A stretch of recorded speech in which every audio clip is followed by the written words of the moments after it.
Now, moving on to the other similarity, what the Indian and the American constitutions are having is that the Indian constitution as well as the American constitution framers have kept in view the word of federalism. What is federalism? What is the meaning of the word federalism? What do we get covered in the word of federalism? What is the similarity between Indian and the American context? Federalism is, according to the history, it is having two set of governments. And the contrary to this is a one set of government. The federalism means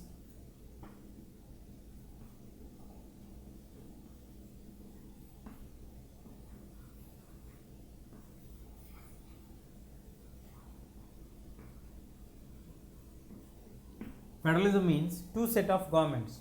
What is the meaning of the word federal? Federal is taken from the word called fideus.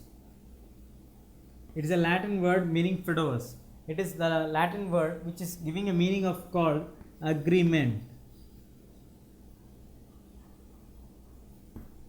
Now, what is the view opposite to this? We have opposite to federalism, we have the future of unitary government. Then what is unitary government? What is federal government? What are the views of unitary government? What are the views of federal government? Why did Indians did not pitch for the unitary government and what made them to move on towards the federal setup? What are the points that made them to guide towards this one? Now let us see here. What is unitary government is that in unitary government we have only one polity. Polity means that the framework of the government, the rules, the regulations, the setup of the government, the polity.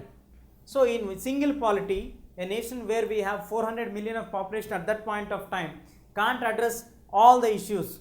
This is the view expressed by many of them in the Constituent Assembly. So in order to get rid of the problems of the people in the unitary view, where it is fit only for the small regions like Athens or small countries like Italy and all these nations where they are following the unitary set of government. Now, what is the meaning of federal government? Federal government, we know the meaning is fideus, the meaning is agreement. It is a Latin word. It's meaning that we have two set of governments. It is the technical term is dual polity. What is dual polity? I think we all know what is the meaning of the word polity. Polity is a word which gives us the meanings, rules and regulations of the entire government setup, ministers and everything. Now dual means two. So what is two polities? How can two governments will be framed? Simple. We have two governments. One is at the central level. The other one will be at the respective state level. The technical terms are union, regional. Union government, regional government. Now how can the powers be shared between these two? That is the reason why I explained the meaning of the word federal, or it's taken from fideus, meaning agreement. The constitution has divided the powers between the two governments. They have given some autonomy for these two governments in their particular spheres for them.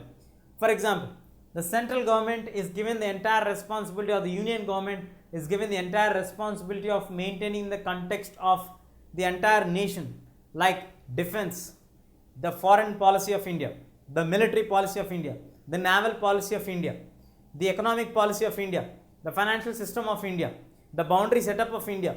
All these are given the responsibility of the union government. The education policy of India will be framed by the union government. Moving on to the other things. What about the other government's responsibilities?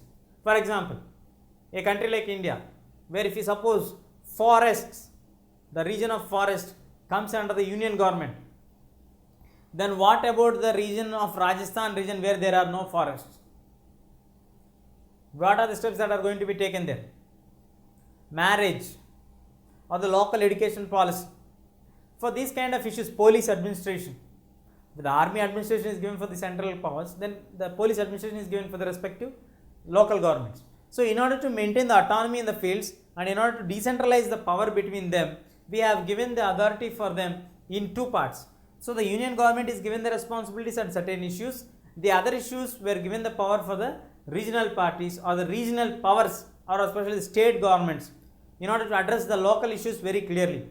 For example, a person who is staying in the local region will understand the problems very clearly when compared to a person who is staying in Delhi. This is also one of the logic which is behind the power of sharing the powers here. So in the federal setup, where you have two set of governments, where the entire responsibility is shared between these two. Now to get a clarity on these things, the union government is having some responsibilities and some rights or some powers to certain areas. At the same time, the regions, for example, like Andhra region has a government of its own party or rule, where the Andhra Pradesh state government will have the responsibility of looking after the entire Andhra issues, and overall responsibility is for the central government. In the 29 states of India and one union government, it's not an easy task for the union government to look after all the issues of the all 29 states plus the 7 union territories. So the union government has some responsibilities, and the other minor responsibilities were entrusted with the local governments of the state governments for them to get a better access for it. But we have to remember that the union government is truly bit powerful, like 51% of powers are given for union government, and 49% are given for the state governments.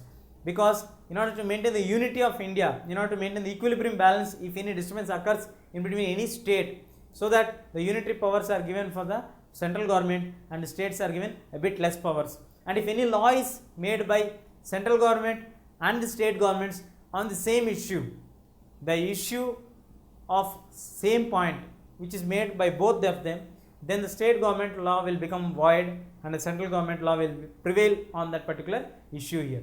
In this way, the federal setup was brought to India. Not only this, the similarities between Indian and the American context are going to come to an end, because in America also we have the same federal setup. They also have around some 50 states, and they also have a strong central government or the union government, but at the same time they have a special autonomy for the state governments. Both run in parallel to each other, both does not coincide with each other. These are the major similarities. We have the parliamentary setup in America and in India. We have the federal setup in America as well as in India. These are two major similarities what we are having.